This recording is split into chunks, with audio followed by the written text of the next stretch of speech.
الحمد لله رب العالمين والصلاة والسلام عليك يا خاتم الأنبياء والمرسلين أما بعد فأعوذ بالله من الشيطان الرجيم بسم الله الرحمن الرحيم السلام علیکم ورحمۃ اللہ تعالی وبرکاتہ۔ آج ہمارا درس فقہ بہار شریعت اور کا لیسن نمبر 10 ہے۔ اس کے صفحہ نمبر 231 سے 252 انشاءاللہ تعالی ہم لوگ سماعت کرنے کی، سننے سمجھنے کی جو ہے سعادت حاصل کریں گے انشاءاللہ عز و جل۔ ہم لوگ وہابی کے اوپر گفتگو کر رہے تھے، اسی پر آگے کلام ہے۔ اس کتاب کے صفحہ 5 پر ہے کہ انبیاء علیہ السلام اپنی امت سے ممتاز ہوتے ہیں تو علوم ہی میں ممتاز ہوتے ہیں، باقی رہا عمل، اس میں بسا اوقات بظاہر امتی مساوی ہو جاتے ہیں بلکہ بڑھ جاتے ہیں۔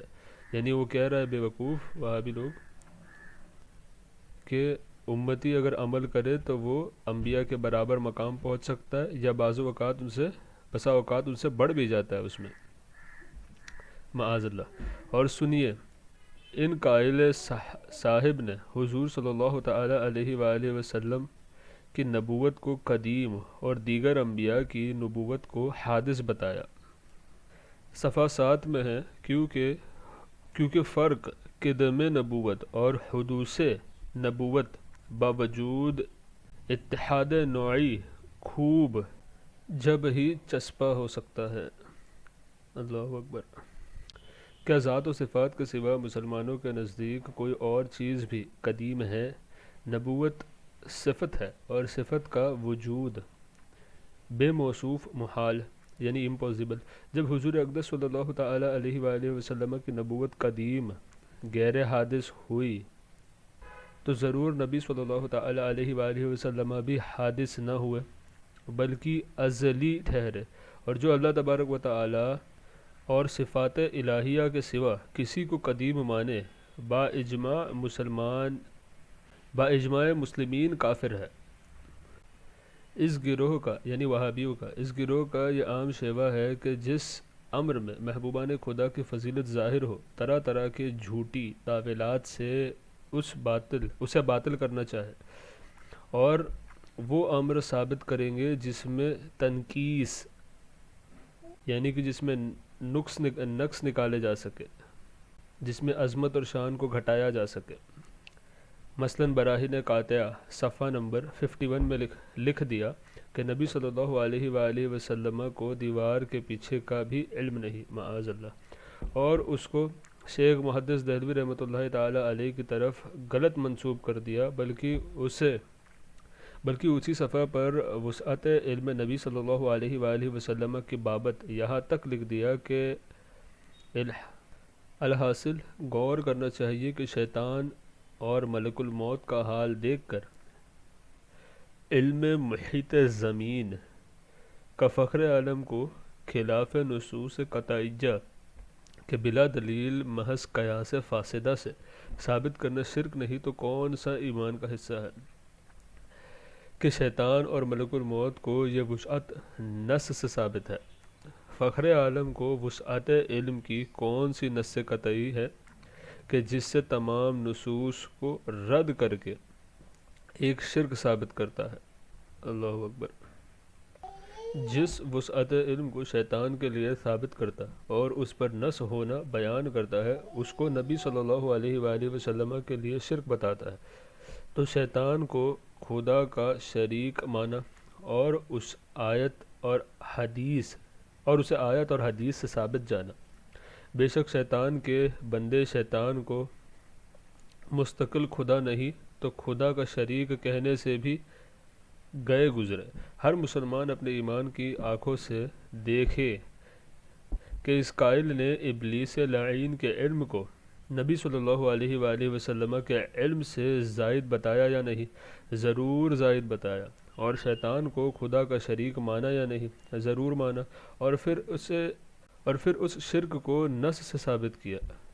یہ تینوں امر صریح کفر یعنی ایک دم صراحتاً کفر، اور قائل یقینی، اس کو جو یقینی جو اس کا قائل ہو وہ کافر ہے، قائل یقینی کافر ہے۔ کون مسلمان اس کے کافر ہونے میں شک کرے گا؟ حفظ الایمان صفحہ نمبر 7 میں حضور صلی اللہ علیہ وآلہ وسلم کے علم کے نسبت یہ تقریر کی، آپ علیہ السلام کی ذات مقدس پر علم غیب کا حکم کیا جانا؟ اگر بقول زید صحیح ہو تو دریافت طلب یہ امر ہے کہ اس غیب سے مراد بعض غیب ہے یا کل غیب؟ اگر بعض علوم غیبیہ مراد ہے تو اس میں حضور صلی اللہ علیہ وسلم کیا تخصیص ہے؟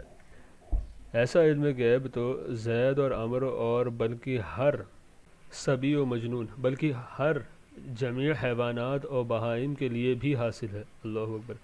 مسلمانوں غور کرو کہ اس شخص نے نبی صلی اللہ علیہ وآلہ وسلم کی شان میں کیسی صریح گستاخی کی کہ حضور علیہ الصلوۃ والسلام کے جیسا علم زید و عمر ہر بچے اور پاگل بلکہ تمام جانوروں اور چوپایوں کے لیے حاصل ہونا کہا۔ کیا ایمانی قلب ایسے شخص کے کافر ہونے میں شک کر سکتا ہے؟ ہرگز نہیں۔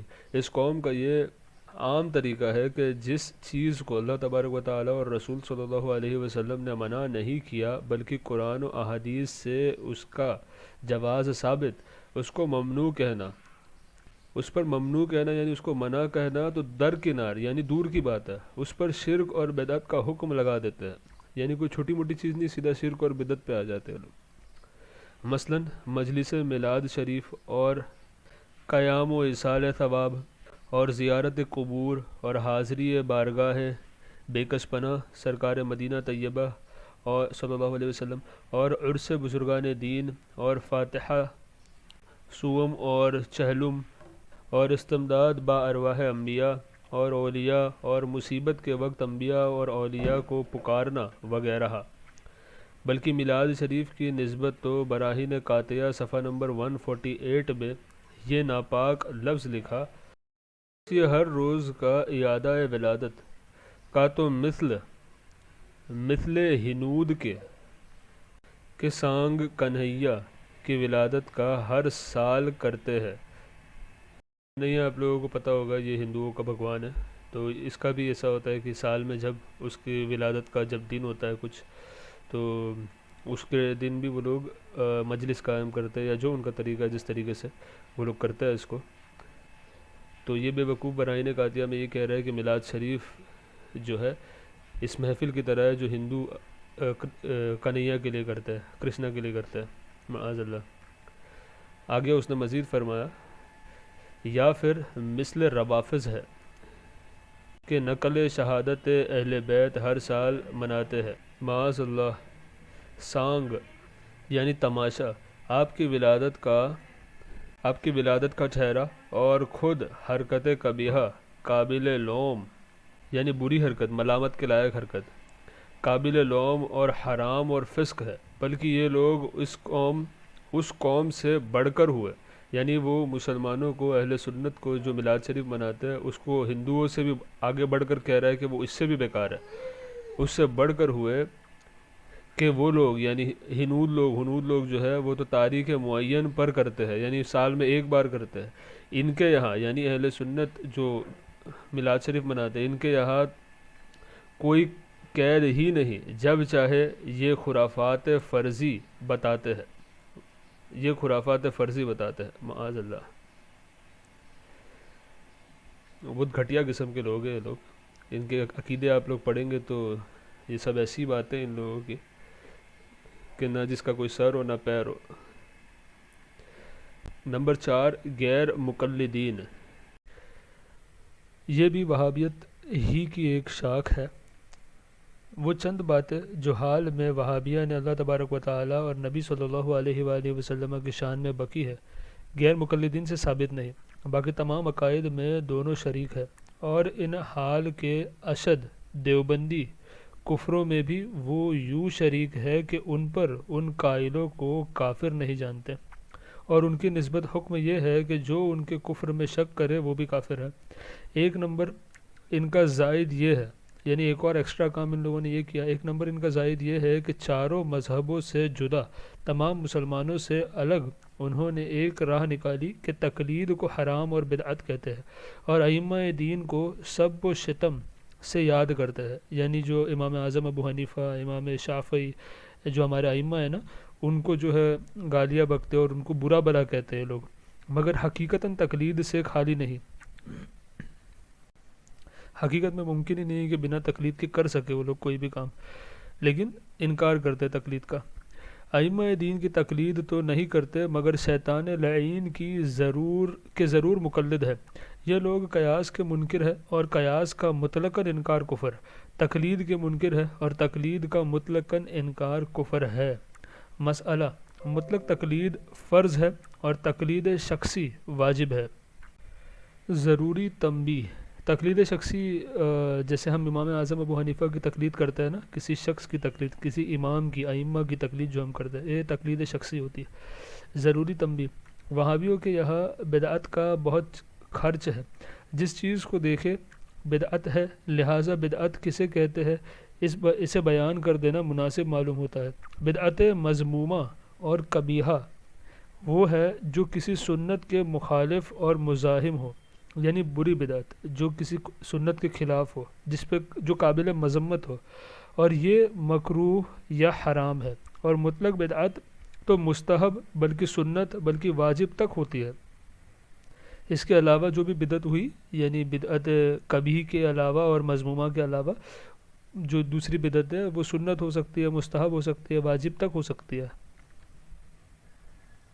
حضرت امیر المومنین عمر فاروق اعظم رضی اللہ تعالی عنہ تراویح کی نسبت فرماتے ہیں نعمت البدعۃ ھذہ، یعنی یہ اچھی بدعت ہے.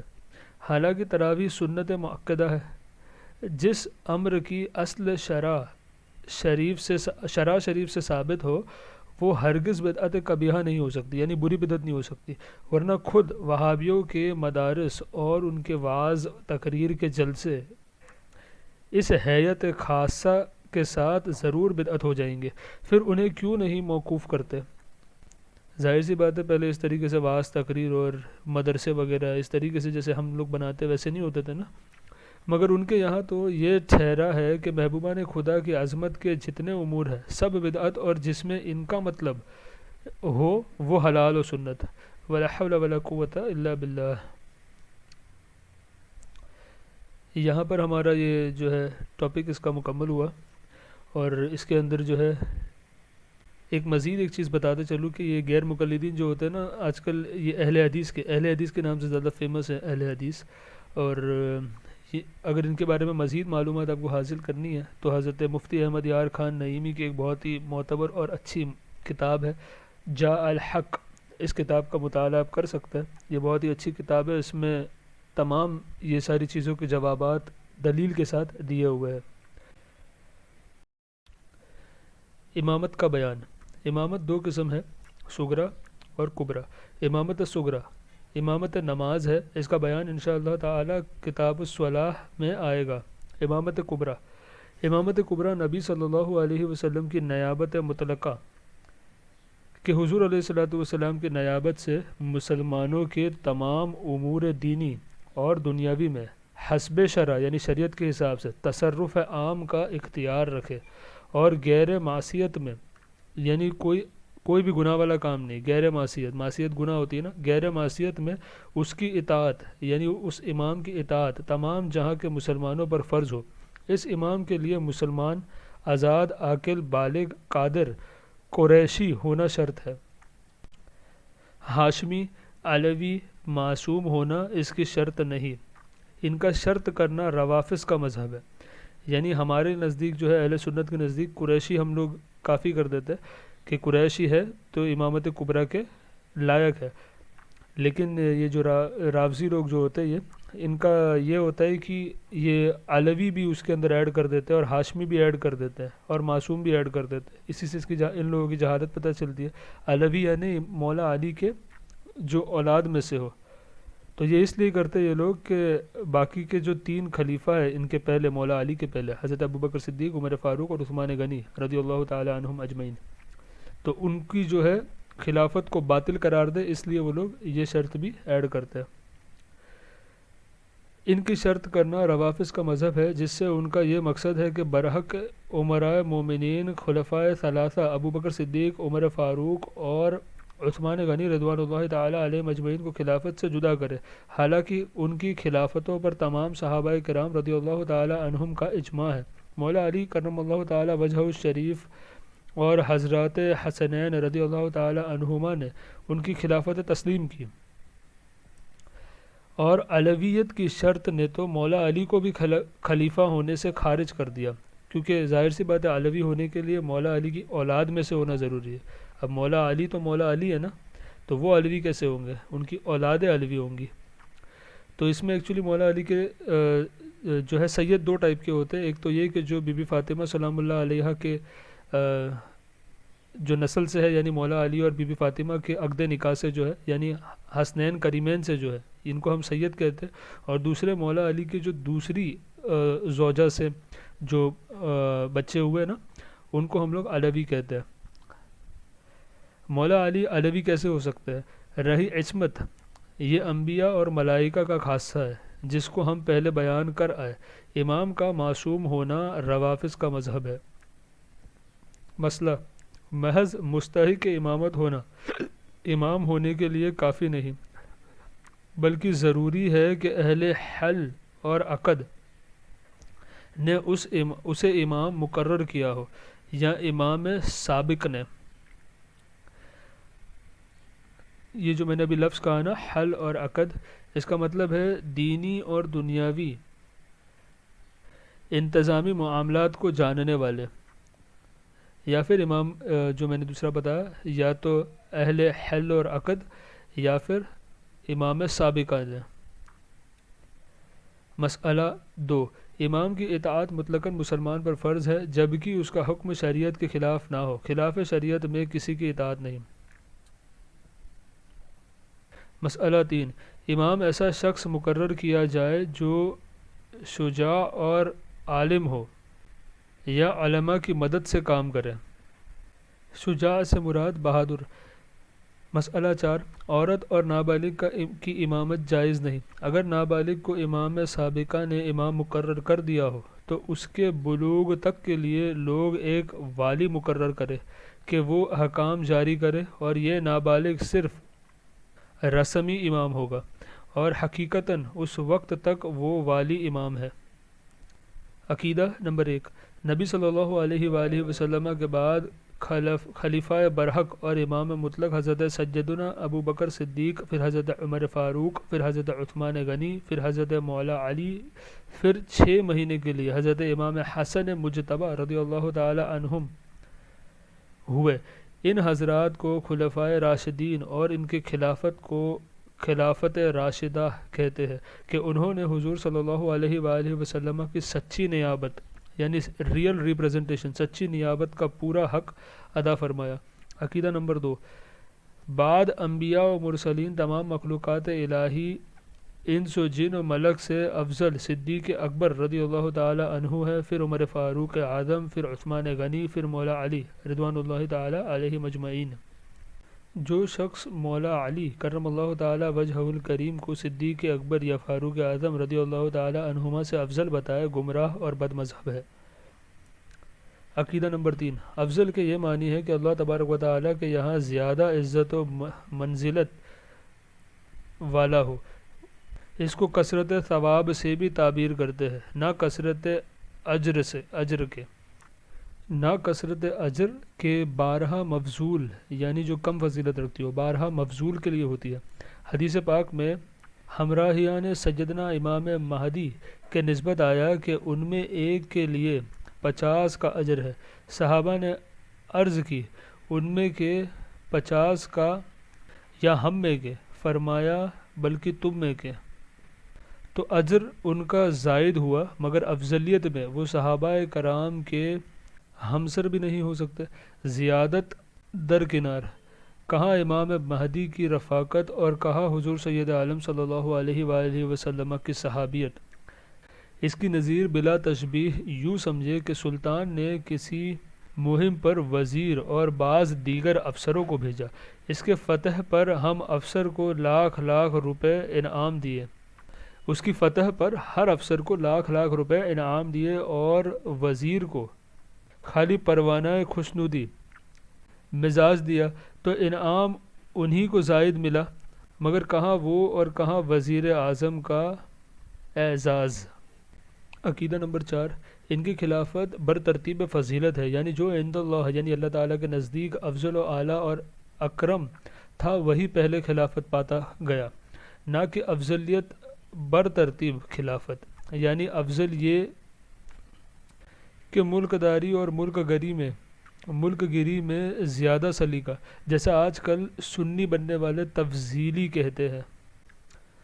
یوں ہوتا تو فاروق اعظم رضی اللہ تعالیٰ عنہ سب سے افضل ہوتے کہ ان کی خلافت کو فرمایا، میں نے کسی کو ایسا جوان مرد نہیں دیکھا جو اتنا کام کر سکے، حتیٰ کہ لوگ ان کے نکالے ہوئے پانی سے سیراب ہو گئے۔